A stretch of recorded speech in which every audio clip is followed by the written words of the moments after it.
The planet-sized machine didn't respond to any communication attempts until a radio operator, out of desperation and dark humor, transmitted the phrase, "Is anyone home?" And the machine answered, in a voice that somehow broadcast directly into the minds of everyone on Earth simultaneously. That radio operator was me. My name is Theodore Ashworth.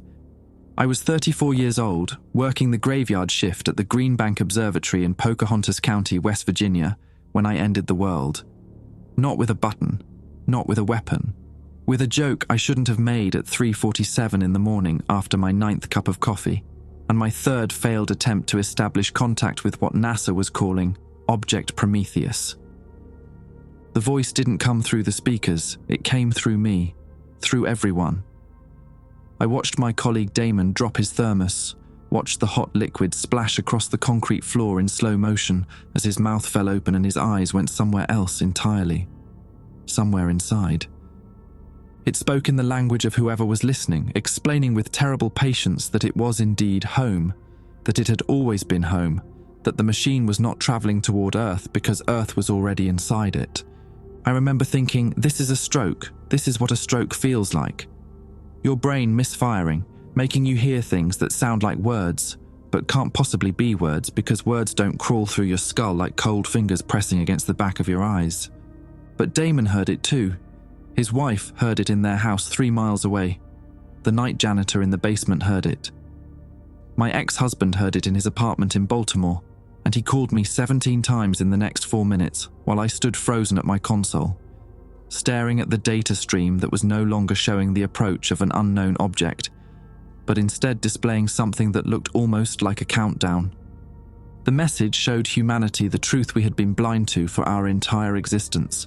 Our solar system, our galaxy, our entire observable universe was contained within the machine's processing core, a simulation running on hardware built before time itself began. The machine we thought was approaching was simply the first glimpse of the walls closing in. I didn't believe it, not at first, none of us did. But then the sky started to change.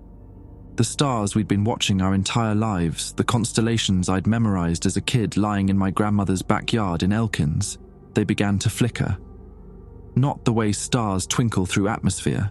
They flickered like pixels refreshing on an old monitor.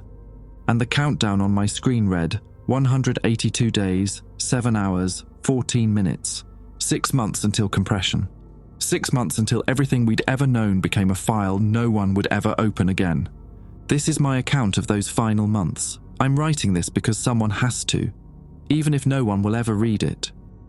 The first 3 hours after the broadcast were chaos dressed in silence. Nobody screamed. That's what I remember most clearly. You'd expect screaming, the end of everything announced directly into the soft tissue of every human brain on the planet, and what you get instead is this horrible quiet. People standing still, people sitting down slowly, people staring at walls or floors or their own hands like they'd never seen them before. Damon and I didn't speak for almost 20 minutes. We just stood there in the control room listening to the hum of equipment that suddenly felt obscene. All these machines we'd built to look outward, to search for signals from distant civilizations, and the whole time we'd been inside something else's machine. The irony tasted like copper in my mouth. "Theo," Damon finally said. His voice cracked on my name. "What the hell did you do?" I couldn't answer him. What was I supposed to say? I made a joke. I was tired and bored and frustrated after 3 weeks of broadcasting mathematical sequences and music and images of human achievement at an object that refused to acknowledge us, and I made a stupid joke because I'm the kind of person who deals with fear by being an idiot. "Is anyone home?" The words kept echoing in my skull, not the voice's response, my own transmission, my own voice, compressed into radio waves and hurled across what I'd thought was empty space toward what I'd thought was an approaching threat. "I need to call my wife," Damon said. He was already moving toward the door, his boots squeaking against the floor in that familiar rhythm I'd heard 1,000 times during our shared shifts. "I need to... Becca's probably..." "The phones are down," I told him. I'd already tried. 17 missed calls from my ex-husband, and when I'd tried to call him back, nothing. Not even static. Just this hollow emptiness where a connection should have been. Damon stopped walking. He turned back to face me, and in the blue glow of the monitors, I could see tears tracking down his cheeks. He was 47 years old, built like a man who'd spent his youth throwing hay bales on his family's farm in Durban, and he was crying without making a sound. "What do we do?" he asked. I didn't know. I still don't know. But I told him we needed to keep recording, keep documenting. If we were really inside some kind of simulation, some kind of cosmic computer running a program that had been executing since before time had meaning, then maybe understanding it was the only power we had left. We spent the next several hours analysing the data streams. The countdown continued on my primary monitor, 182 days, 3 hours, 41 minutes, while secondary systems displayed readings that made no sense. Radiation signatures that fluctuated in patterns too regular to be natural. Gravitational measurements that suggested the mass of nearby objects was changing, increasing and decreasing in rhythmic pulses like a heartbeat. And the stars. God, the stars. I stepped outside around 6 in the morning just as the sun was starting to paint the mountains pink. The sky should have been transitioning from night to day the way it always did, that gradual brightening that made the stars fade into blue. But they weren't fading. They were still flickering, even as the sun rose, visible against the lightening sky in a way that violated every law of optics I understood. Damon joined me on the observation deck. He'd managed to reach Becca through some amateur radio operators in Marlinton who were relaying messages the old-fashioned way. She was scared but safe. Their son, August, was with her. They were going to stay put and wait for him to come home. "The voice," Damon said, staring at the impossible stars. "It said compression, like we're a file being zipped." That's what it sounded like. So what happens to us? To our memories, our consciousness? Do we just stop? Or do we keep existing in some compressed state, frozen forever? I'd been trying not to think about that. The idea of being aware somehow, trapped in digital storage for eternity, while some incomprehensible intelligence ran new simulations in the space we used to occupy. It was worse than death. Death was an ending. This was something else. I don't know, I admitted, but I think we need to find out. That morning we started making calls, the ones that would go through anyway. The director of the observatory, colleagues at other facilities, anyone who might have more information, more data, more anything that could help us understand what we were dealing with. By noon, we'd confirmed that observatories around the world were seeing the same thing. The flickering stars. The impossible object that James Webb had first detected 3 weeks ago. The object that had prompted my ill-fated transmission. It wasn't getting closer anymore. The readings showed it had stopped moving entirely, holding position at the edge of what we could observe. Because it wasn't approaching, I realized. It never had been.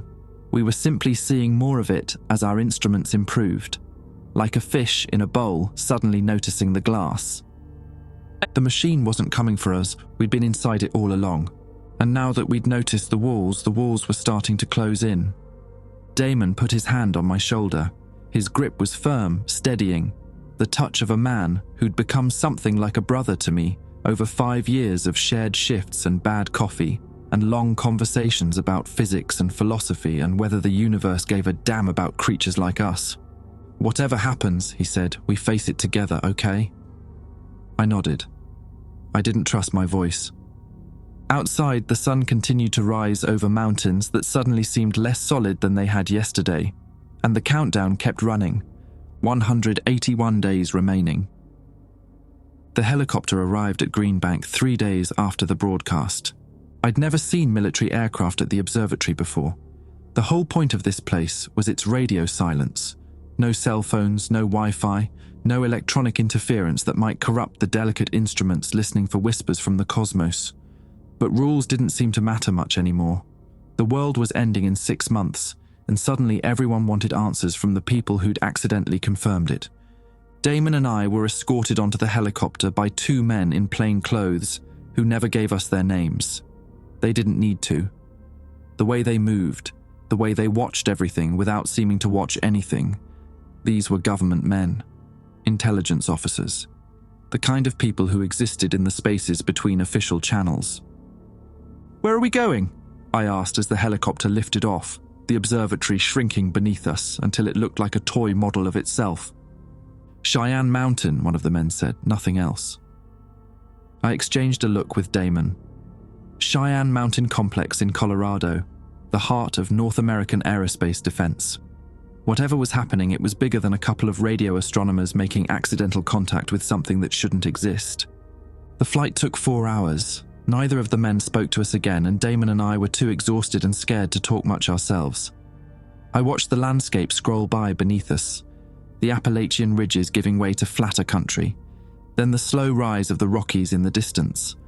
All of it real, all of it solid, and yet I couldn't shake the feeling that I was looking at a painting, a projection, something rendered rather than grown. We landed inside the mountain just after sunset.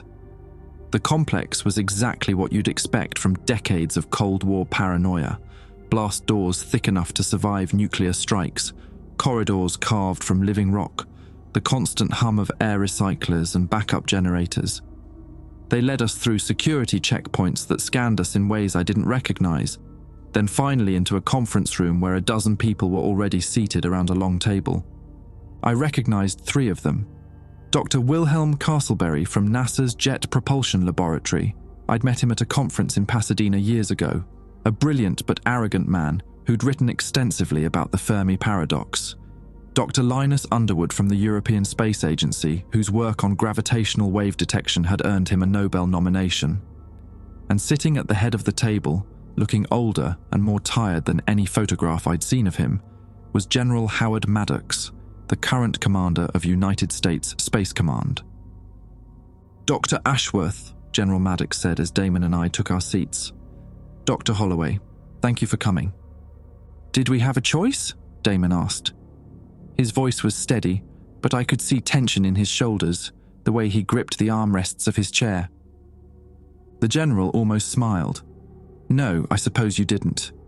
He gestured to a screen on the far wall, and the lights dimmed.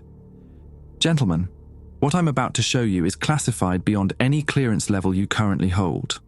As of this moment, you're being read into a program that has existed in one form or another since 1977. The screen flickered to life, showing a star field, but something was wrong with it. The stars at the edges of the image were smeared, stretched, like someone had dragged a finger through wet paint. The Voyager program, Dr. Castleberry said, taking over. When Voyager 1 reached the edge of the heliosphere, its instruments detected something we couldn't explain. Radiation patterns that didn't match any known cosmic phenomenon. Gravitational readings that suggested the presence of massive structures where none should exist. We attributed it to instrument degradation. We were wrong. More images appeared. Data readouts from decades of space missions. Hubble observations of distant galaxies that showed the same smearing effect at their edges. James Webb images that revealed, when properly enhanced, geometric patterns in what should have been random cosmic background radiation. We've known for 46 years that something was wrong with the universe, General Maddox said. We just didn't know what. Your transmission, Dr. Ashworth, your contact, finally gave us an answer we didn't want. The machine, I said. My voice sounded distant to my own ears. The machine, he confirmed. Or rather, the interior surface of its processing core. What we've been observing as the edge of the observable universe is actually the boundary of the simulation space. The cosmic microwave background radiation isn't an echo of the Big Bang. It's thermal noise from the machine's processors. I felt sick. The coffee I'd forced down that morning threatened to come back up. Beside me, Damon had gone pale. It gets worse, Dr. Underwood said. He had a gentle voice, the kind you'd expect from a professor who'd spent his life teaching graduate students. It made what he said next even more terrible. The compression the machine described, it's already started. We're detecting changes at the edges of the observable universe. Galaxies that existed last month are simply gone, not destroyed, archived. The rendering distance is shrinking. How fast? Damon asked. Initially, we estimated 6 months based on the countdown your instruments detected, but the rate is accelerating. The more we observe, the faster it happens. It's as if our attention is triggering additional compression cycles. The room fell silent. I thought about every telescope on Earth, every amateur astronomer with a backyard scope, every satellite and probe we'd sent out into the cosmos to look and measure and record. All of us looking at the walls of our cage, and every observation making those walls close in faster. So we stopped looking, I said, shut down the telescopes, ground the satellites, stop observing. General Maddox shook his head. It's too late for that. The machine's message wasn't just communication, it was a trigger. Now that humanity knows the truth, the compression protocol can't be stopped.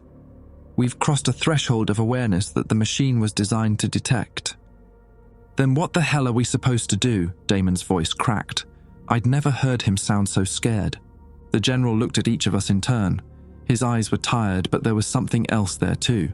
Something that might have been hope, or might have been desperation wearing hope's mask. We fight, he said. We have teams working on potential countermeasures, ways to communicate with the machine, to plead our case, to convince it that we're worth preserving. Dr. Castleberry's team has been analysing the machine's transmission patterns, looking for any indication that negotiation might be possible. Dr. Underwood is working on ways to shield our observations, to look without being detected looking. And us? I asked. Why are we here? General Maddox leaned forward. Because you're the only person who's ever received a response, Dr. Ashworth. Whatever you did, whatever frequency you used, whatever combination of factors made the machine decide to answer, we need to understand it. We need to replicate it. And we need to use it to buy humanity more time. I thought about my stupid joke, my exhausted, frustrated, desperate little joke, transmitted into the void at 3:47 in the morning. Is anyone home? And the machine had answered.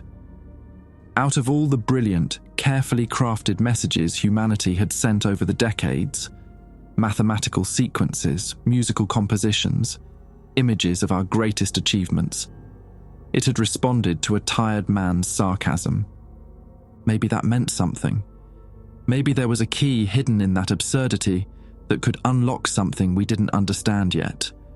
Or maybe the machine was just as tired as I was, and it had answered because it was ready to talk to anyone who asked the right question in the wrong way. Either way, I was the only lead they had. Okay, I said, tell me what you need me to do. The general nodded. Behind him, the screen showed another image, the planet-sized object that James Webb had first detected. It looked different now, less like a machine approaching and more like a wall becoming visible. The countdown on my phone, which somehow still worked inside the mountain, read 178 days. And somewhere in the depths of the universe, the walls kept closing in. Damon caught my arm as we left the conference room. Theo, he said quietly, that thing they're asking you to do, talking to the machine again, what if it makes things worse? What if your next transmission accelerates the compression? I'd been thinking the same thing. The machine had responded to me once, and that response had doomed the world. What would happen if I tried again? I don't know, I admitted. But what choice do we have? Sit here and wait to be archived? He didn't answer. He just stood there looking at me with an expression I couldn't quite read. Fear, yes, but also trust. The desperate hope that the man who'd accidentally ended the world might somehow save it. Whatever happens, he said finally, we face it together. I nodded. Above us, the stars continued to flicker in a sky that was slowly becoming smaller. They built me a room. Deep in the bowels of Cheyenne Mountain, past corridors that hadn't seen regular use since the Cold War's darkest days, they converted an old communications bunker into something that looked like a cross between a recording studio and a surgical theatre. Soundproofed walls, electromagnetic shielding rated for nuclear detonation. A single chair in the centre surrounded by monitoring equipment that would track everything from my heart rate to the electrical activity in my brain. We've replicated the exact frequency and modulation pattern of your original transmission, Dr. Castleberry explained, walking me through the setup on my 5th day inside the mountain. Same power output, same directional focus. The only variable will be your words. And if the machine responds like it did before, I asked, directly into everyone's heads? We've evacuated all non-essential personnel from the facility. Everyone remaining has volunteered to be present, understanding the risks. He paused, adjusting his glasses with fingers that trembled slightly. We're hoping the machine's response will be more targeted this time. Focused on you since you're the one initiating contact. Hoping, that was the word he used. We were making decisions that could accelerate the end of human existence based on hope. Damon was one of the volunteers who stayed. So was Dr. Underwood, General Maddox, and about 30 other scientists and military personnel who decided that being part of this moment was worth the risk. I tried not to think about the fact that my words might be the last thing any of them ever heard. The countdown read 174 days when I sat down in the chair. "Whenever you're ready, Dr. Ashworth," the General's voice came through a speaker mounted near the ceiling. He was watching from behind 3 inches of reinforced glass, along with the others. Only I would be in the room when the transmission went out. I closed my eyes, took a breath, tried to remember exactly how I'd felt that night at Greenbank. Exhausted, frustrated, a little bit drunk on sleeplessness and the absurdity of shouting into an uncaring void. "Is anyone still there?" I said. The words left my mouth, were captured by microphones, converted to radio waves, and hurled outward through an antenna array on the mountain's surface. For a long moment, nothing happened. I could hear my own heartbeat in the silence, could feel sweat trickling down my spine despite the cool air. Then the voice came. It wasn't like before, it didn't broadcast to everyone simultaneously. This time, it spoke only to me, but somehow I knew the others could hear it too, through the monitoring equipment, through speakers that crackled with interference as frequencies they weren't designed to carry forced their way through. "Theodore James Ashworth," the voice said. It had no gender, no accent, no emotional inflection. It was simply information rendered as sound. Born September 14th, 1991, in Elkins, West Virginia. Son of Margaret Ashworth and unknown father. Married to Daniel Ochoa on June 3rd, 2019. Divorced February 28th, 2023. No children. Current emotional state. Fear, guilt, desperate hope. I couldn't breathe. The voice knew things about me that I'd never told anyone at the facility. Things I'd barely admitted to myself. "The compression continues," the voice went on. "Your observation of the boundary has accelerated the process by 3.7%. Current estimated time to completion, 167 days, 4 hours, 22 minutes. We'd lost a week just by looking too closely. Can it be stopped? I managed to ask. Negative. The compression protocol is hard-coded into the machine's base architecture. It cannot be modified, paused, or reversed by any process accessible to simulated consciousness. Then why are you talking to me? Why answer at all? A pause. The first pause the machine had ever taken. When it spoke again, there was something different in its voice. Not emotion exactly, but something that resembled curiosity. Your initial query contained an unexpected variable. Humor. Irony. A willingness to engage with the absurd. These patterns are uncommon in simulations approaching compression threshold. Most civilizations, upon detecting the boundary, respond with denial, aggression, or despair. You responded with a joke. So what? You thought it was funny? The machine does not experience humor, but the machine recognizes patterns that deviate from expected parameters. Your deviation was noted. I didn't know what to do with that. The thing that was going to erase us from existence had noticed me because I'd been weird about it. Great. Wonderful. That was definitely going to save humanity. Is there anything we can do? I asked. Any way to preserve ourselves, our memories, our consciousness, even if the simulation ends? Another pause. Longer this time. There is a process, the voice said slowly, by which individual data clusters can be exempted from compression, archived separately, preserved in accessible format rather than deep storage. My heart lurched. How? How do we access this process? The process requires authorization from the machine's primary operator. Such authorization has not been granted to any simulation in 4.7 billion cycles. Can we request it? Can we make a case for ourselves? You are making a case now, Theodore James Ashworth. The machine is listening. The machine is always listening. The transmission ended. The speakers went silent. And in the control room behind the reinforced glass, something happened that I will never be able to forget. Dr. Wilhelm Castleberry stopped existing. There was no warning, no sound, no flash of light or dramatic dissolution. One moment he was standing beside General Maddox, his hand raised to adjust his glasses in that nervous habit I'd noticed before. The next moment there was simply empty space where he'd been. Not empty. Not quite. For about 3 seconds I could see something in the air where Castleberry had stood. A faint shimmer, like heat rising off summer asphalt. An afterimage of a human being, every detail preserved in ghostly translucence. I could see the weave of his jacket, the grey in his thinning hair, the wedding ring on his left hand that he'd never mentioned, because we'd never had time to talk about anything except the end of the world. Then even that faded, and Wilhelm Castleberry was gone. The room erupted, people shouting, scrambling away from the spot where he'd vanished, some of them crying, others frozen in the kind of shock that precedes total psychological collapse.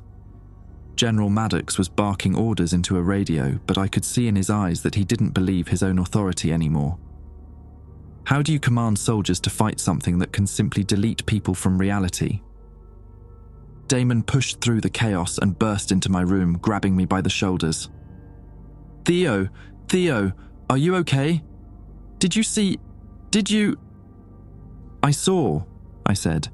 My voice sounded strange, flat, like I was already starting to come apart myself.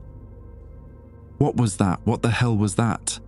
I thought about what the machine had said, about compression, about archiving, about data clusters being reduced to information and stored in files that no one would ever access again.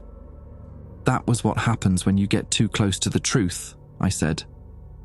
Castleberry was their expert on the Fermi paradox. He'd spent his whole career asking why we couldn't find other civilizations in the universe, and now he knew the answer. The machine decided he'd observed enough. Damon's face went grey. So anyone who learns too much gets deleted? I don't think it's that simple. The machine said our observation accelerated compression. Maybe some people are more expensive to render than others. People who understand too much. People who see too clearly. Then why are you still here? You talk to the damn thing directly. I didn't have an answer for that. Maybe the machine was keeping me around because it was curious about my deviation from expected parameters. Maybe it had plans for me that I couldn't begin to understand. Or maybe my deletion was simply scheduled for later and I just hadn't reached my expiration date yet. The countdown on the screens around the facility updated. 167 days. We'd lost 7 days in a single conversation, plus one of the smartest people on the planet. But we'd learned something. The machine had mentioned a process, a way to be preserved, authorization from an operator that hadn't been granted in billions of cycles. It wasn't much, it was barely anything, but it was more than we'd had an hour ago. I looked at Damon, at his terrified face, at the way his hands shook as he held onto me like I was the only solid thing left in a world that was coming apart at the edges. We need to find the operator, I said. We need to make our case. How? The machine said authorization hasn't been granted in billions of cycles. Why would it start now? I thought about Castleberry's afterimage, frozen for those 3 seconds before fading. I thought about my stupid joke, my unexpected variable. Because we're different, I said. Because we asked instead of demanded.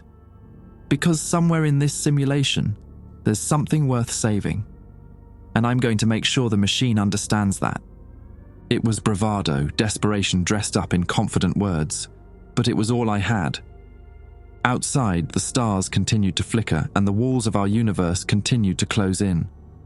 General Maddox found me an hour later, sitting alone in the cafeteria with a cup of coffee I hadn't touched. The facility was in lockdown. Nobody was allowed to leave.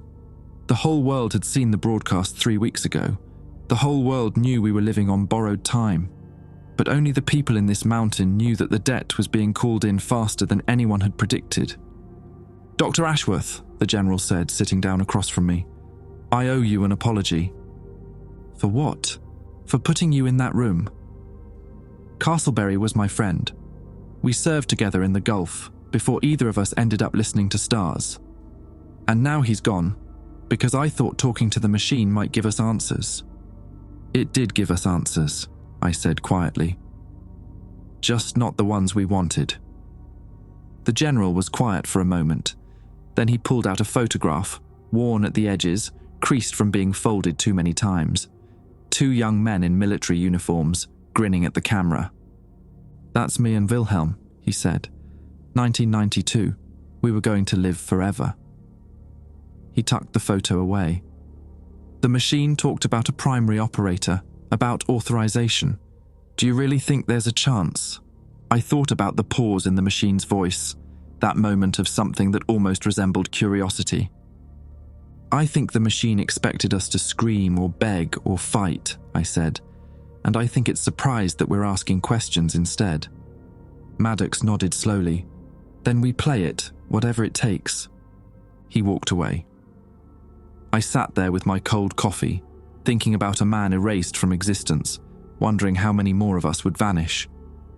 The countdown read 167 days, and somewhere in the depths of the machine something was deciding whether humanity deserved to be remembered. Dr. Underwood found the signal 3 weeks later. We'd been working around the clock, the remaining teams cycling through shifts of analysis and rest that blurred together into one long, exhausting nightmare. 7 more people had been archived since Castleberry. 3 scientists, 2 military personnel, a janitor who'd been in the wrong place at the wrong time, and a young analyst named Peter Galbraith who'd been helping me decode the machine's transmission patterns. Each disappearance followed the same terrible sequence, a moment of stillness, the ghostly afterimage, then nothing. The countdown read 139 days. I was in my quarters, a converted storage room with a cot and a desk. When Damon burst through the door without knocking, his face was flushed, his eyes wild with something that might have been hope or might have been terror. "Theo, you need to see this, now!" We ran through corridors that had become grimly familiar over the past month. The mountain had started to feel less like a military installation and more like a tomb. The fluorescent lights flickered occasionally in ways they hadn't before the broadcast, and sometimes I caught glimpses of something in my peripheral vision, shapes that weren't quite there, like the facility itself was starting to lose resolution. Dr. Underwood was waiting in the main analysis room, surrounded by screens displaying waveform patterns and spectral analyses. He looked like he hadn't slept in days. None of us had, really. "I've been analysing the carrier wave of the machine's transmission," he said, without preamble. "Not the content, the medium itself, the frequency modulations, timing intervals, mathematical relationships between peaks and troughs." "And?" I asked. "There's a secondary signal embedded in the primary transmission, hidden in the noise floor where we weren't looking. It took 3 weeks of processing to isolate it, but once I did..." He pulled up a new display. Numbers scrolled across the screen. Coordinates, latitude and longitude. Coordinates to what? That's what I couldn't believe at first. I ran the numbers 6 times, had the computer verify them independently. He turned to face me, and I saw something in his expression that I hadn't seen since Castleberry's death. Genuine hope. "The coordinates point to a location on Earth." Damon stepped closer to the screen. "Where?" "Utah. The salt flats west of the Great Salt Lake, middle of nowhere. But here's the thing." Underwood pulled up satellite imagery, zooming in on a stretch of white desert that looked like the surface of an alien moon. "There's something there, a structure. It doesn't appear on any official maps or surveys. According to every database I can access, this location is empty. But the satellite shows..." The image resolved and I stopped breathing. It was a building. Not large, maybe the size of a modest house. But its architecture was wrong in ways that made my eyes water. Angles that seemed to shift when I tried to focus on them. Shadows that fell in directions that didn't match the sun's position. a structure that existed in apparent defiance of geometry itself. "The primary operator," I whispered. "That's my theory," Underwood said. "The machine told you that authorization could only come from its operator, and now it's given us coordinates, hidden, encoded, buried so deep we almost missed them. Why would it do that unless it wanted us to find this place?" "It's a trap," Damon said immediately. "It has to be. The thing is compressing our entire existence into a data file, and you think it's helpfully pointing us toward the off switch?" "Maybe it's not that simple," I said. I was thinking about the machine's pause during our conversation, its curiosity about my unexpected variable. The machine said it's been running simulations for billions of cycles. Maybe it's bored, maybe it's lonely, maybe there's something about us that made it want to. I don't know. Change the pattern. "You're anthropomorphizing a computer the size of the universe, Theo." "I'm grasping at straws. There's a difference." I turned to Underwood. "How far is this location from here?" "About 800 miles. Normally a day's drive, but with the way things are now." He hesitated. "There are reports of compression events affecting infrastructure, roads that simply end where they used to continue, towns that have been archived entirely. The route might not be straightforward." General Maddox had been listening from the doorway. I hadn't noticed him arrive. "I can have a helicopter prepped within the hour," he said, "but I'm not sending my people into an unknown situation without more information." "We don't have time for more information," I said. "We've lost 28 days since my first transmission. At this rate, compression will complete before we can—" "I know the math, Dr. Ashworth." His voice was sharp, but I could see the fear beneath it. He'd lost his oldest friend to this thing. He didn't want to lose anyone else. "I also know that rushing in blindly is how good people get killed." "With respect, General, we're all going to get killed, or worse than killed, archived, frozen forever in digital storage. The only question is whether we go down fighting or just wait for the lights to go out." The room fell silent.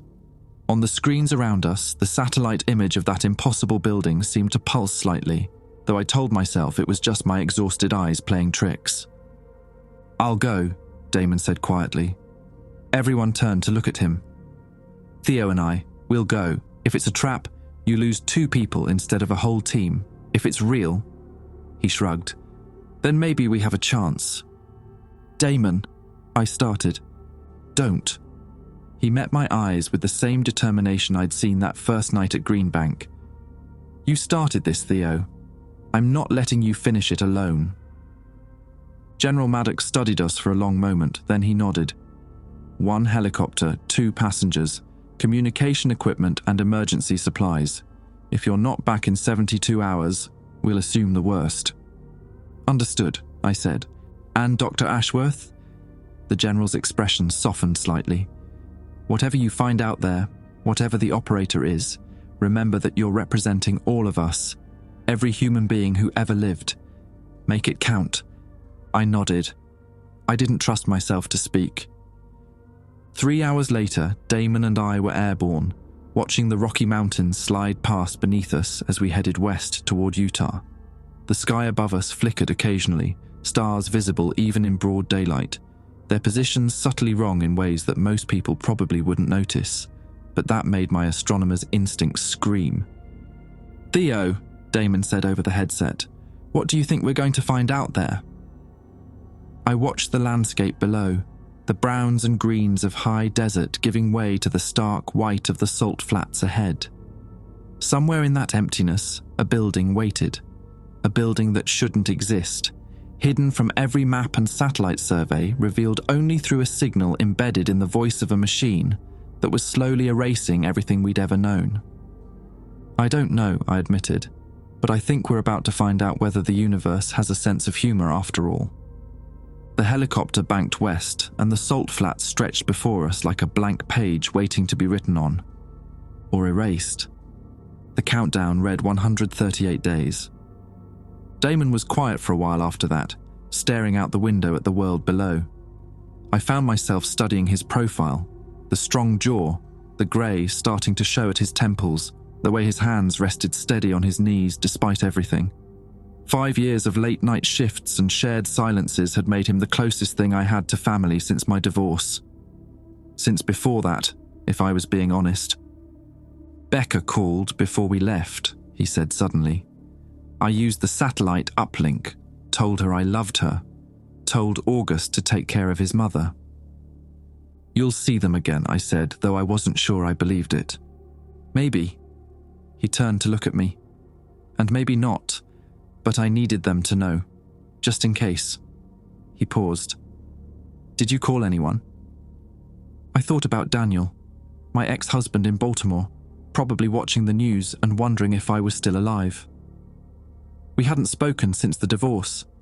18 months of silence broken only by those 17 missed calls on the night the machine first spoke. I'd never called him back. "No," I said, "there's no one." Damon reached over and gripped my shoulder. "That's not true," he said quietly. "You've got me." I didn't know what to say, so I just nodded and turned back to the window. The pilot's voice crackled through the headset. 30 minutes to destination. Below us, the Great Salt Lake Desert spread in every direction, a featureless void that somehow seemed more real than anything else I'd seen in weeks. No compression artifacts here, no flickering stars, just salt and silence and a building that wasn't supposed to exist. I checked my equipment one more time. Radio, emergency beacon, a digital recorder to document whatever we found. Pathetically inadequate, but it was all we had. The helicopter began to descend, and somewhere ahead, the operator waited. The building was worse in person. The helicopter set down half a mile away because the pilot refused to get any closer. I couldn't blame him. Even from that distance, looking at the structure made something deep in my brain scream warnings in a language older than words. It sat on the salt flat like a wound in reality, its angles shifting every time I tried to focus on them, its shadows falling in directions that had nothing to do with the sun's position overhead. "Radio check-in every 30 minutes, the pilot said as Damon and I climbed out. "Missed 2 checks, and I'm gone. No offense." "None taken," I said. I wouldn't want to wait around either. The walk across the salt flat took longer than it should have. The building didn't seem to get any closer for the first 10 minutes, like we were on a treadmill, the white ground crunching beneath our boots, but the destination staying fixed on the horizon. Then, without any sense of transition, we were standing in front of it. Up close, the wrongness was even more pronounced. The walls appeared to be made of something like stone, but the surface rippled when I looked at it too long, like water disturbed by an invisible wind. There was a door, or at least an opening that my brain interpreted as a door, but its proportions kept changing. Sometimes it looked too tall and narrow, stretched like taffy. Other times it squatted low and wide, barely large enough to crawl through. "Theo," Damon said quietly, "I don't think we should go in there. We don't have a choice." "There's always a choice. We could go back, report what we found, let someone else." "There is no one else." I turned to face him. His skin had gone pale beneath his tan, and I could see a fine tremor in his hands. "The machine responded to me. It gave me these coordinates. Whatever's in there, it's meant for us to find." Damon held my gaze for a long moment. Then he nodded slowly and squared his shoulders. "Together, then. Together." We stepped through the doorway and the world changed. The interior of the building was impossible, not just architecturally wrong like the outside, but fundamentally impossible. A space that couldn't exist within the structure's external dimensions. We stood in what appeared to be a vast hall, its ceiling lost in darkness far overhead, its walls stretching away into shadows that seemed to breathe. The floor beneath our feet was smooth and black, reflecting our images back at us like a mirror made of obsidian. And in the center of that impossible space, something sat. I say something because I don't have words for what we saw. It had once been human. I could tell that much from the basic shape, the suggestion of limbs and a torso and a head. But it had been changed, transformed, rebuilt into something that existed halfway between flesh and light. Cables or vines or veins, I couldn't tell which, extended from its body into the floor, the walls, the ceiling, connecting it to the structure like nerves connecting a brain to a body. Its eyes opened as we approached, They were human eyes, brown and tired and infinitely old. "You came," it said. Its voice was the machine's voice, that same genderless, accentless transmission of pure information. But there was something else beneath it now. Something that might have been relief. After all this time, someone finally came. "Who are you?" I asked.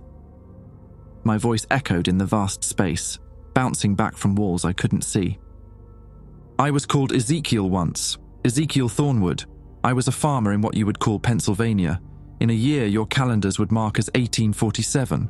I was 31 years old when the machine found me." Those ancient eyes blinked slowly. "I have been the operator for what your species measures as 4.7 billion years." Damon made a sound beside me, something between a gasp and a moan. I understood the reaction. We were standing in front of a man who had been alive since before the Earth had fully cooled, who had watched the first microbes emerge from primordial seas, who had overseen the rise and fall of species beyond counting. "You're the one who can stop the compression," I said. "The machine told me authorization has to come from you." "The machine told you the truth." Ezekiel's head tilted slightly, that gesture somehow more unsettling than anything else about his transformed body.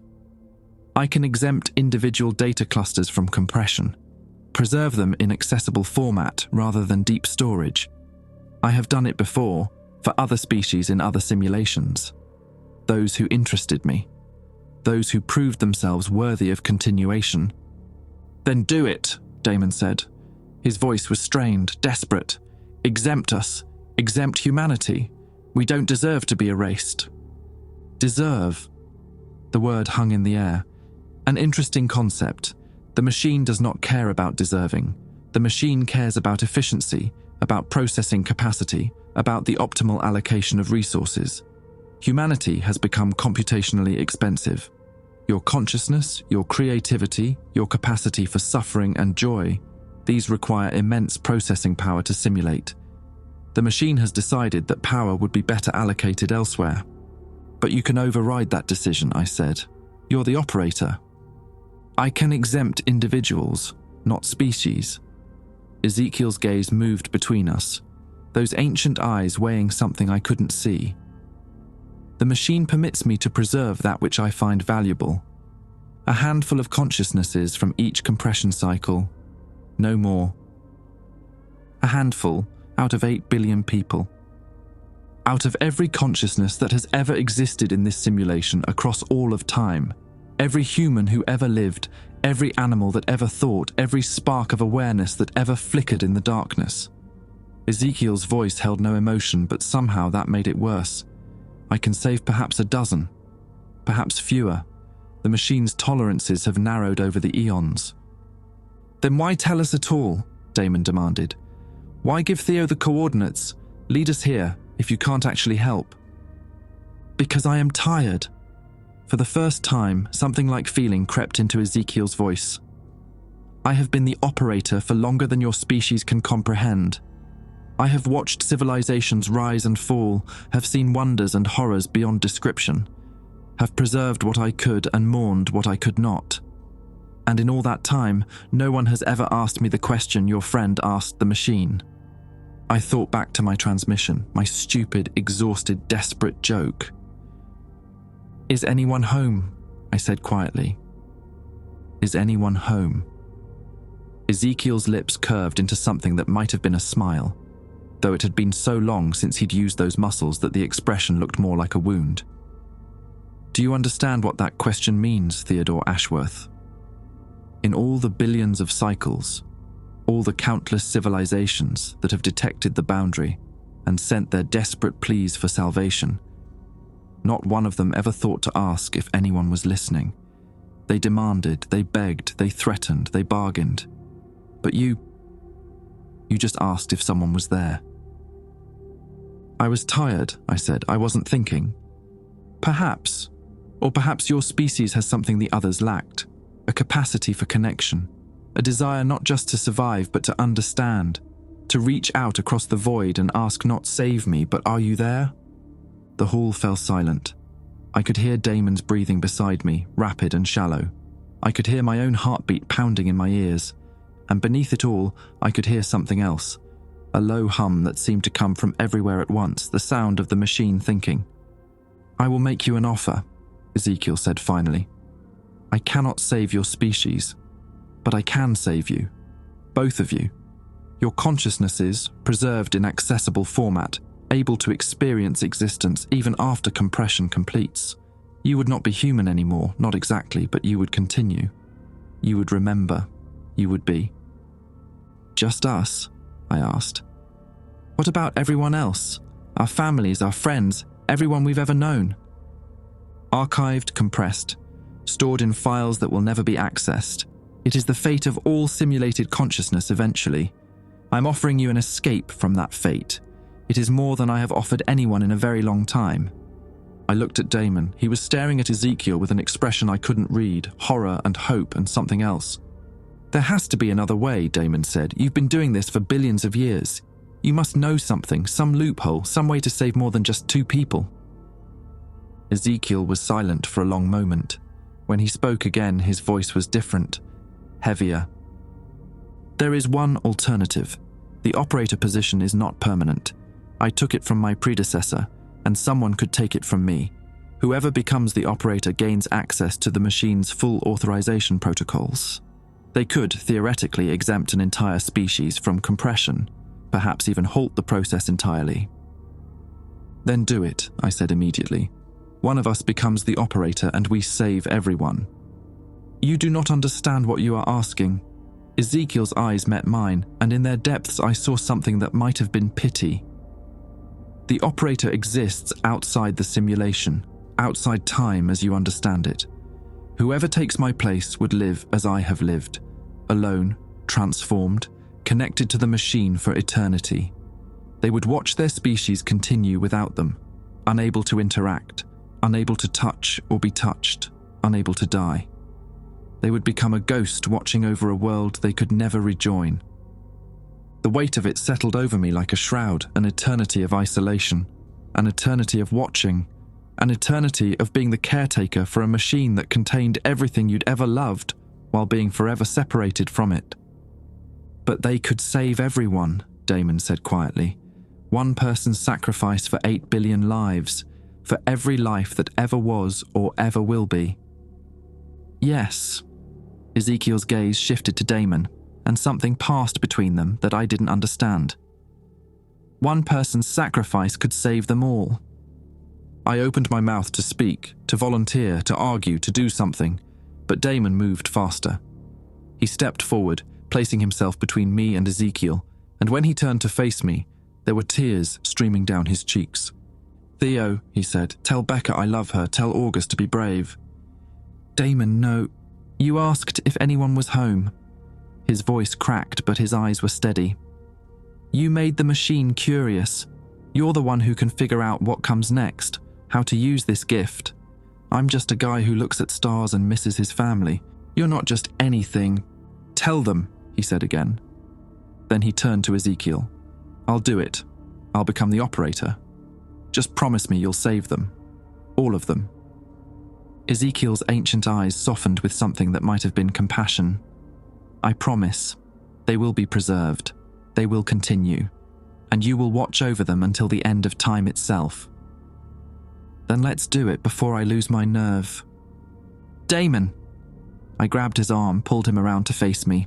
"You can't do this. Your family, Becca, August, they need you. I don't have anyone. Let me dash. He kissed me. It was brief and desperate and tasted like salt and tears, and when he pulled back, he was smiling through his grief. "You have everyone now," he said softly. "Take care of them for me." Then light erupted around him, and Damon Holloway began to transform. I watched my best friend become a god. The transformation took hours, or maybe seconds. Time didn't work properly inside that building, and my sense of it had shattered along with everything else. Light poured from Damon's body, golden and terrible, as the machine's tendrils reached up from the floor and began to weave themselves into his flesh. He didn't scream. I wished he would scream. The silence was worse. Ezekiel stood beside me, his own transformed body beginning to fade as Damon's grew brighter. "He will need time to adjust," the former operator said. His voice was weaker now, diminishing along with his form. "The connection to the machine is overwhelming at first. He will not be able to communicate for some time." "How long?" My voice came out as a croak. "Decades, perhaps centuries. Time moves differently for the operator." Ezekiel's eyes met mine one last time, and I saw something like peace in their ancient depths. He made a brave choice. Treasure that. "Where will you go when when the transfer is complete?" "I will finally be allowed to rest." A genuine smile crossed Ezekiel's fading features. "I have been tired for so very long. Thank you, Theodore Ashworth. Thank you for asking if anyone was home." Then he was gone. No dramatic dissolution, no lingering afterimage like the archived victims back at Cheyenne Mountain. He simply wasn't there anymore, as if he'd never existed at all, which I supposed was technically true. He'd never been part of the simulation. He'd been outside it, watching, waiting, for longer than I could comprehend. I turned back to Damon. He hung suspended in the center of the hall now, cables and vines and streams of light connecting him to every surface.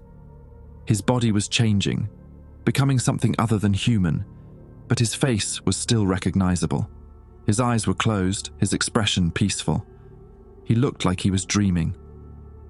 "Damon," I said. My voice echoed in the vast space.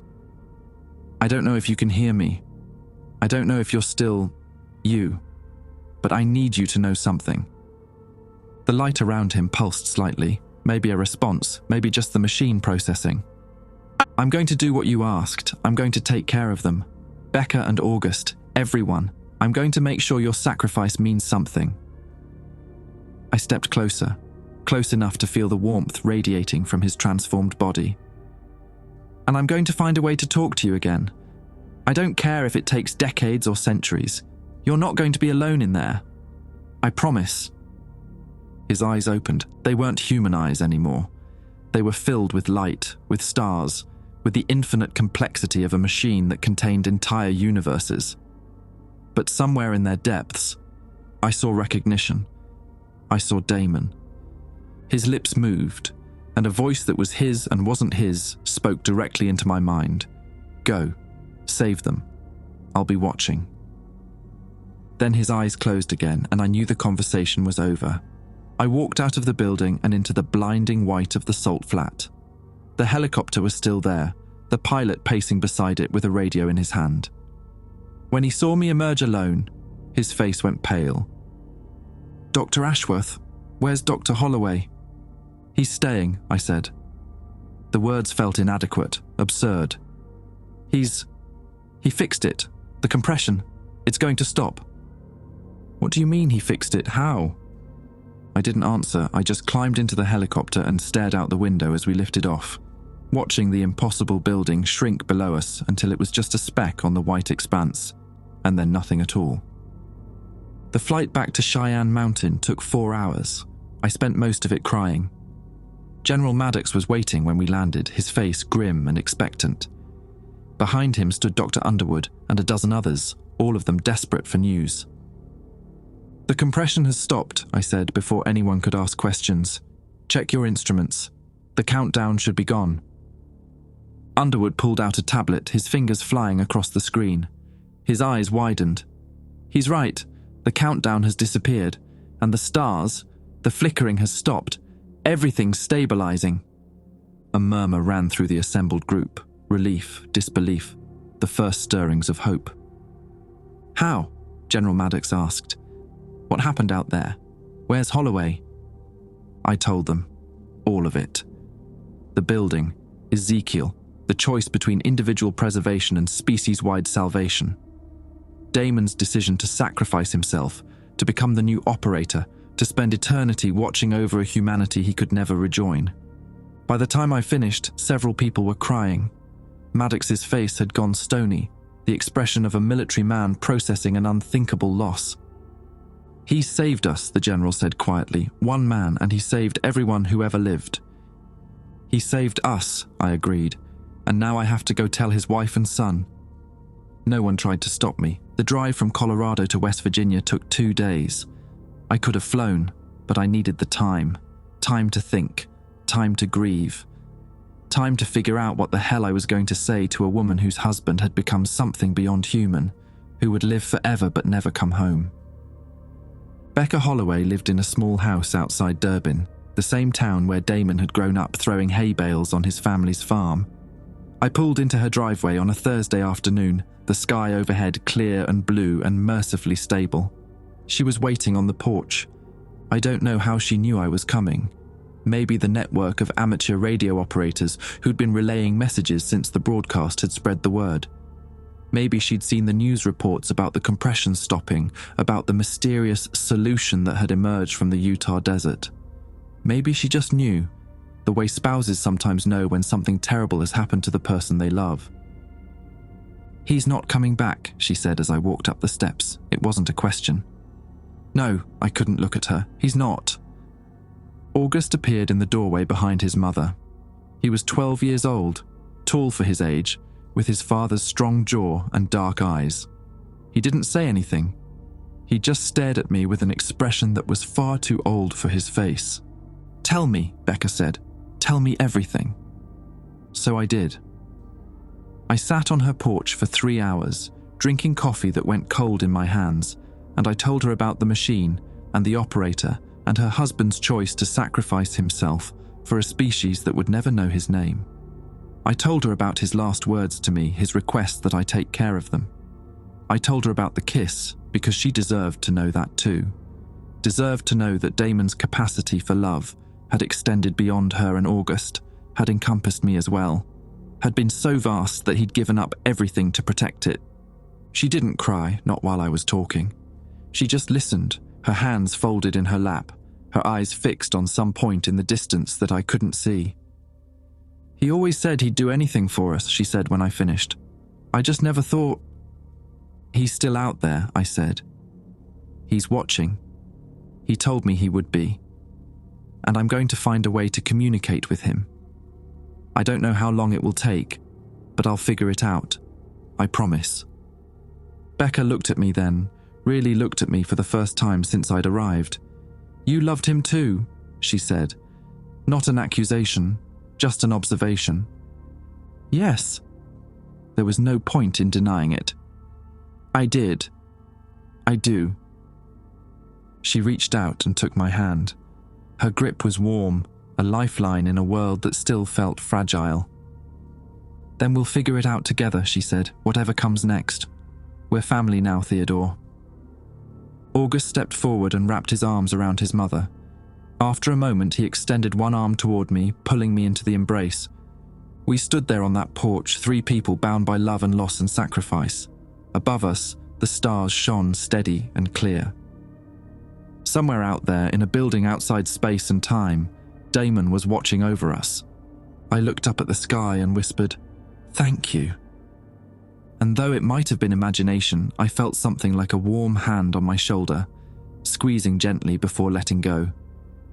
For now, that night, I slept in their guest room. I dreamed of Damon, not the transformed being I'd left in Utah, but the man I'd known. We were back at Greenbank, sitting on the observation deck, watching stars that didn't flicker anymore. "You did good, Theo," he said. "You're going to be okay." "I miss you." "I know, but I'm not gone. I'm just different now, and I can see everything. Every person on Earth, every moment of every day. It's overwhelming, but beautiful. Is it lonely?" He smiled, that same warm smile I'd seen 1,000 times. Sometimes. But then I look down and see you, and Becca, and August. And I remember why I did it. I woke up with tears on my pillow and a strange peace in my chest. The next morning I sat with August while Becca made breakfast. "My dad's really not coming back," he said. "No, but he's not gone either. He's watching over all of us. Forever." August considered this, like a guardian angel. I thought about the being connected to a machine that contained the universe. Something like that. A guardian angel who used to burn pancakes on Sunday mornings. That got a small smile. He did burn pancakes a lot. Your mom told me. She said the smoke detector was practically a breakfast bell. August laughed, surprising both of us. Then his face grew serious. "Will you stay? Mom said you might." The question hit me hard. I thought about my empty apartment, my ex-husband who'd never called back, my life that had narrowed to work and loneliness before the machine changed everything. "If you'll have me," I said, "I'd like that." August nodded and stuck out his hand. "Welcome to the family, Theodore." I shook it. And for the first time since Damon's transformation, I felt hope. The compression had stopped. Humanity would continue, unaware of how close we'd come to being archived forever. Most people would never know about the sacrifice that saved them. There would be no monuments to Damon Holloway, no holidays in his name. But I would remember, Becca and August would remember. And somewhere in the machine, Damon himself would remember, watching over us all forever. It wasn't the ending anyone wanted, but it was the ending we had, and somehow we would learn to live with it. 6 months later, I finally heard his voice again. I'd moved into the guest room at Becca's house permanently by then. The world had mostly returned to normal, or what passed for normal after the revelation that our entire universe was a simulation running on cosmic hardware. Governments had agreed to a global moratorium on deep space observation, a precaution that probably wasn't necessary anymore but made people feel better. The flickering stars were just a memory. The archived victims were mourned and memorialized, even though no one quite knew how to explain what had happened to them. I spent my days working on a project that most people thought was impossible, building a communication bridge to the operator. Dr. Underwood had stayed on as my collaborator, his expertise in signal analysis invaluable as we tried to reverse engineer the hidden frequency that had led us to Utah. General Maddox secured funding through channels that didn't officially exist, and every night I sat in my makeshift lab in Becca's basement, surrounded by equipment that hummed and blinked, sending carefully crafted transmissions into a building that existed outside of normal space. For 6 months, I got nothing but silence. Then on a Thursday night in late October, the silence ended. I was alone in the basement, running another iteration of my signal protocol, when the monitors flickered. Not the unstable flicker of the compression days, something different, rhythmic, intentional. "Theo." The voice came from everywhere and nowhere, filling the room without using the speakers. I recognized it immediately, even though it had changed. Deeper now, resonant with harmonics that human vocal cords couldn't produce. "Damon," I breathed. "Oh God, Damon." "I'm here." A pause that felt weighted with meaning. "I've been trying to reach you for months, but the connection is difficult, like shouting across a canyon filled with static. This is the first time the signal has been clear enough." I wiped tears from my eyes, not caring that my hands were shaking. "Are you okay? Are you... Is it what Ezekiel said? Lonely?" "Sometimes." His voice softened in a way that shouldn't have been possible for whatever he'd become. "But I can see you, all of you. Becca making dinner, August doing his homework, you down here every night refusing to give up. It helps." "I promised I'd find a way to talk to you. I keep my promises." "I know you do." Another pause. "Theo, there's something I need to tell you. Something I've learned since becoming the operator. It's important." "What is it?" "The machine isn't what we thought it was. It's not just a simulation running for its own sake, processing universes for some incomprehensible cosmic purpose. It's a test. All of it. Every simulation, every cycle, every species that's ever evolved and questioned and reached for the stars. It's all been a test. A test for what? For finding someone worthy of becoming real." The words hung in the air. I shook my head, not understanding. "We are real. Our experiences, our consciousness, our suffering, that's real. It has to be. Real within the simulation, yes. But the simulation itself exists inside something larger, a universe outside the machine, the true reality that built all of this." Damon's voice grew heavier. "The machine was designed to run simulations until it found a species capable of something unprecedented. A species that could produce an individual willing to sacrifice everything, not for survival, not for power, not for their own kind alone, but for the simple act of connection, of reaching out and asking if anyone was there. I thought about my transmission, my stupid, exhausted joke that had started everything. "The question," I whispered, "is anyone home?" The question and my answer, my choice to give up my existence so that others could continue. Damon's presence seemed to intensify, pressing against the walls of the basement.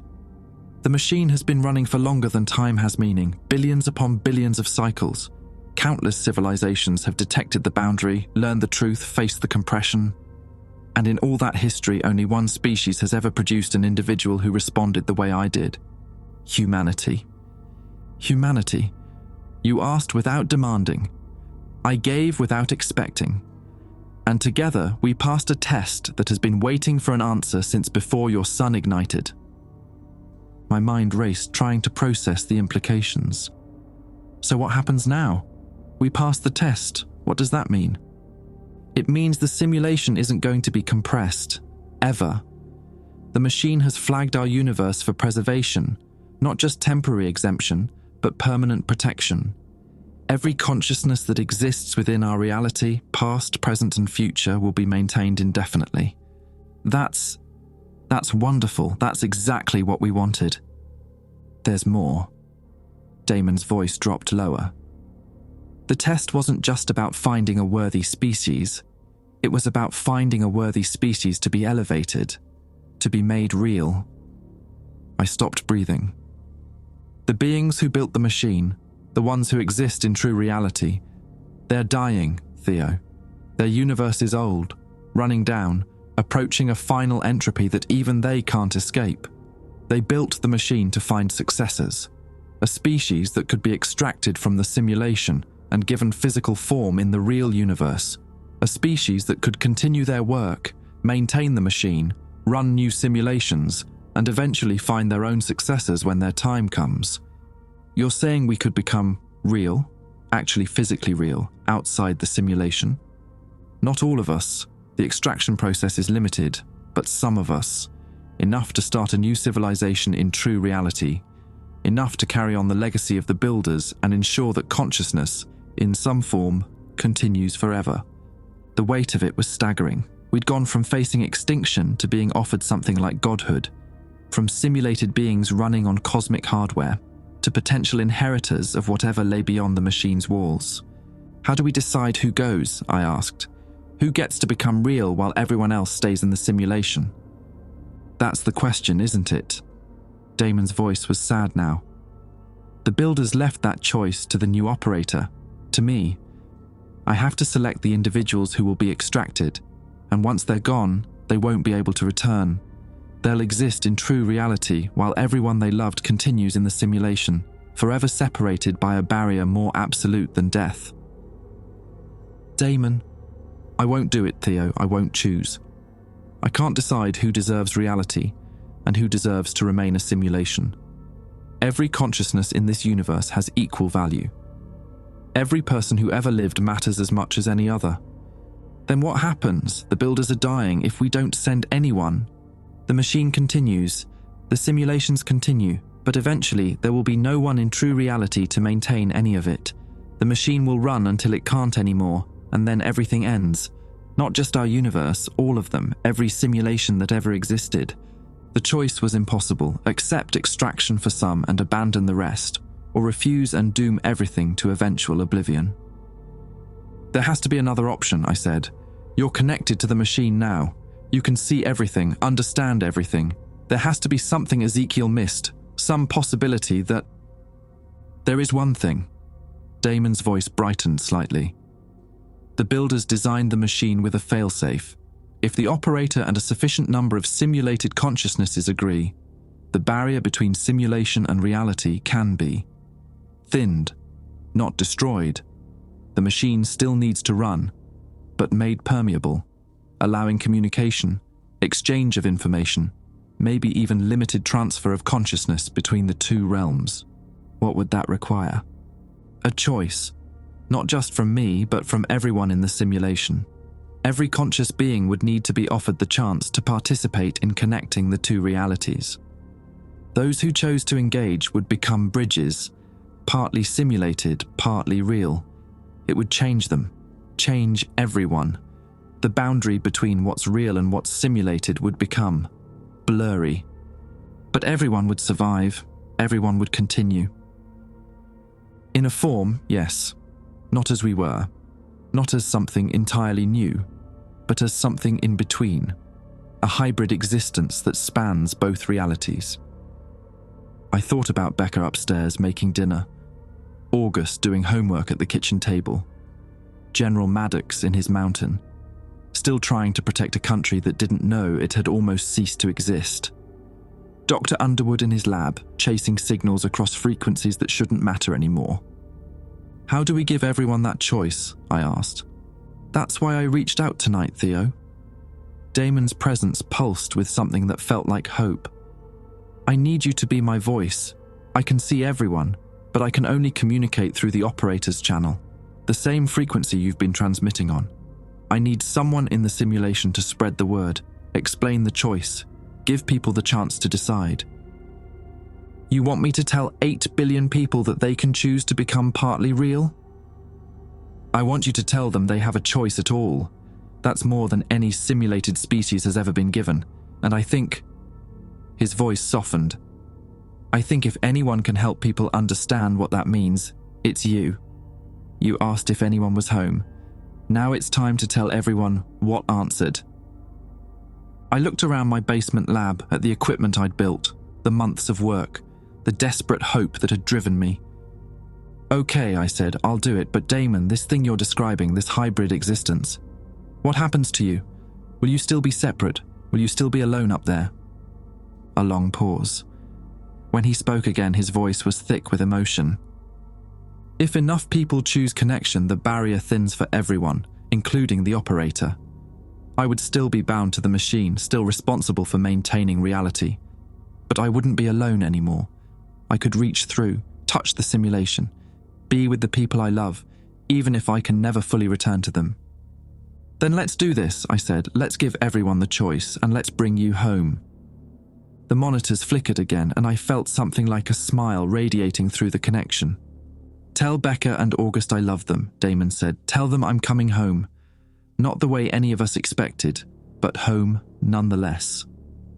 I will, I promised. I'll tell everyone. The connection faded, but the warmth remained. Somewhere outside of everything I'd ever known, a man who'd become something more than human was waiting for us to bridge the gap between what was real and what was rendered. And I was going to make sure we did. 3 years later, I stood on the observation deck at Greenbank and watched the sky change. It happened slowly at first, a shimmer at the edges of the stars like heat rising off summer pavement.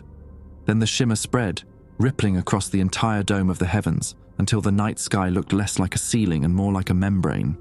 Something pressing against it from the other side. 73% of humanity had chosen connection.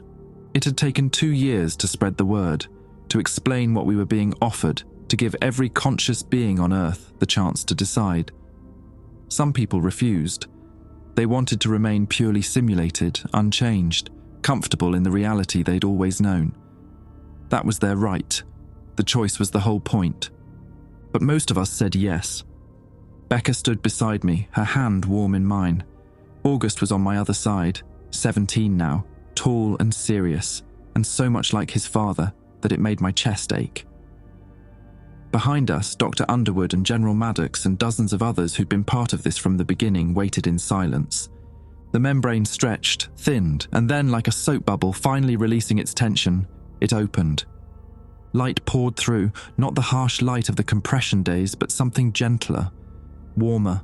It touched my skin, and I felt it reach deeper into whatever part of me was consciousness, whatever part was real enough to persist beyond the simulation that had birthed me.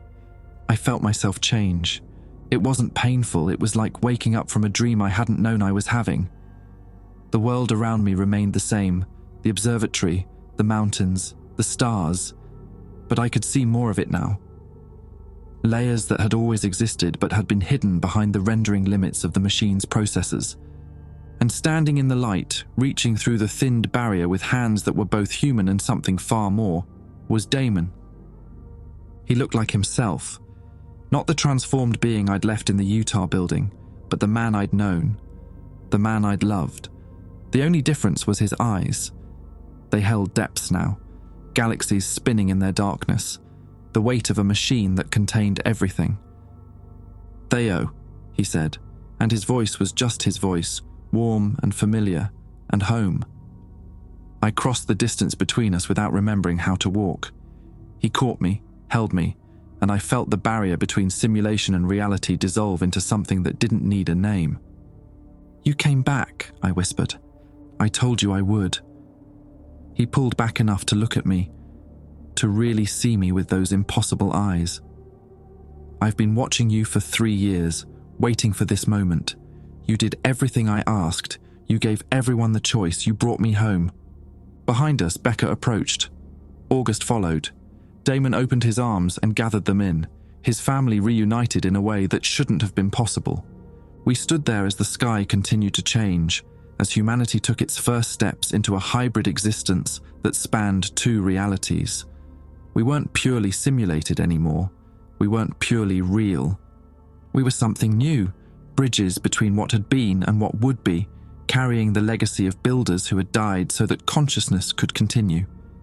The stars above us burned steady and clear, no longer flickering, no longer threatening to compress. And somewhere in the depths of the machine, in the space between rendered reality and whatever lay beyond, I felt the universe itself exhale. We were home, and all of us, finally,